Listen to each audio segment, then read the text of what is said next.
Garding, magmadali ka na dyan sa paggagayak dahil maggagayak pa tayo ng isa pang karosa dito. Mahuhuli na tayo sa prosesyon. Kanina pa ang imbitasyon sa atin, ang sabi dito ay, oh, alas 6, anong petsa na? At gagayak ka, ibababa pa ang santo. Maggagayak ng santo, hindi naman piyesta. Ano gagawin natin? Ba't ibababa yung santo? Ilang santo ba ibababa?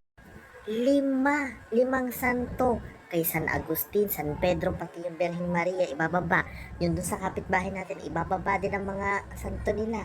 Dahil magpuprosesyon tayo ngayong gabi, susugudin natin yung bahay doon na malaki yung mansi. Nagpuprosesyon, gabi, magpuprosesyon. 5 karosa, agad. Di naman piyestang bayan, kalagitnaan tayo ng bear. Ayun na nga, kasi kaya nagpa-imbitasyon ngayon ang simbahan, magpoprosesyon tayong lahat ng mga santo dahil may isang pamilya ng vampira na nakatira doon sa malaking bahay. Para daw hindi makatakas, papalibutan ang bahay ng santo at lahat ng mga magdadasal.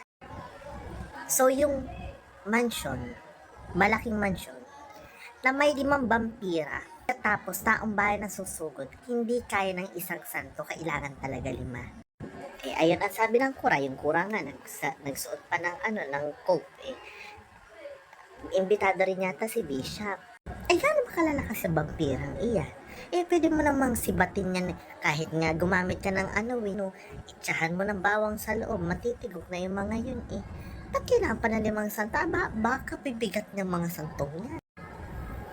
Para effective. Effective! Sangkatutak ang may rosaryo nating kapitbahay.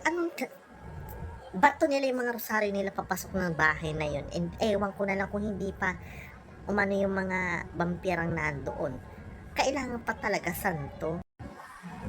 Balita ko nga ibababa yung koronada Oo. Kaya dalian mo na magagayak na tayo. Kakabili ko lang ng mga bulaklak sa Dangwa.